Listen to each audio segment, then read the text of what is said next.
നമസ്കാരം. ഒരിക്കൽ കോടികളുടെ ആസ്തിയുള്ള ബിസിനസ്സുകാരനായ ഒരാൾക്ക് ഒരാഗ്രഹം. താൻ ഈ സമ്പാദിച്ചു കൂട്ടിയ സ്വത്തുക്കളെല്ലാം ഇവിടെ ഉപേക്ഷിച്ച് മരണശേഷം പോകേണ്ടി വരുമോ?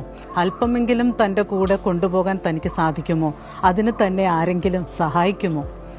അദ്ദേഹം തൻ്റെ ആത്മാർത്ഥ സുഹൃത്തിനോട് ഈ വിവരം പങ്കുവയ്ക്കുന്നു.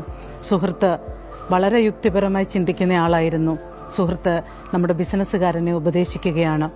അമേരിക്കയിൽ പോകുമ്പോൾ താങ്കളുടെ കൈവശമുള്ള കറൻസികൾ ഏതാണ്? ഉടനെ തന്നെ ബിസിനസ്സുകാരൻ പറയുന്നു, നമ്മുടെ കറൻസികൾക്ക് അവിടെ മൂല്യമില്ലല്ലോ, അതുകൊണ്ട് ഞാൻ അവിടുത്തെ കറൻസിയാക്കും. ഇംഗ്ലണ്ടിൽ പോയാലോ? അപ്പോഴും ബിസിനസ്സുകാരൻ പറഞ്ഞു, ഇംഗ്ലണ്ടിൽ പോയാൽ ഞാൻ അവിടുത്തെ കറൻസികളാണ് കയ്യിൽ കരുതാറുള്ളത്. അപ്പോൾ നമ്മുടെ സുഹൃത്ത് ബിസിനസ്സുകാരനോട് പറയുകയാണ്, എങ്കിൽ മരണശേഷം നിങ്ങൾ സ്വർഗത്തിൽ ചെല്ലുമ്പോൾ അവിടെ മൂല്യമുള്ള കറൻസി എന്ന് പറയുന്നത് നിങ്ങൾ ഈ ഭൂമിയിലായിരിക്കുമ്പോൾ ചെയ്തു കൂട്ടുന്ന സൽപ്രവൃത്തികളാണ്, പുണ്യപ്രവൃത്തികളാണ്. ബിസിനസ്സുകാരൻ്റെ തലയിൽ വിവേകം ഉദിച്ചു. അന്നു മുതൽ അദ്ദേഹം തൻ്റെ ഭൂമിയിലെ ജീവിതത്തിൽ സൽപ്രവൃത്തികൾ ചെയ്ത്, നല്ല കാര്യങ്ങൾ ചെയ്ത്, പരോപകാരങ്ങൾ ചെയ്ത് സ്വർഗത്തിലേക്കുള്ള തൻ്റെ കറൻസി കൂട്ടിവെക്കാൻ ആരംഭിച്ചു എന്നാണ് കഥ. പ്രിയമുള്ളവരെ, നമുക്കെല്ലാവർക്കും മരണം സുനിശ്ചിതമാണ്. മരിക്കുമ്പോൾ നമുക്ക് കൂട്ടുവരാൻ ആരുമുണ്ടാവില്ല. ഒരു ധൈര്യത്തിന് വേണ്ടി ഇവിടെ നിന്ന് എന്തെങ്കിലും കൂടെ കൊണ്ടുപോകാം എന്ന് വിചാരിച്ചാൽ അതും സാധിക്കില്ല.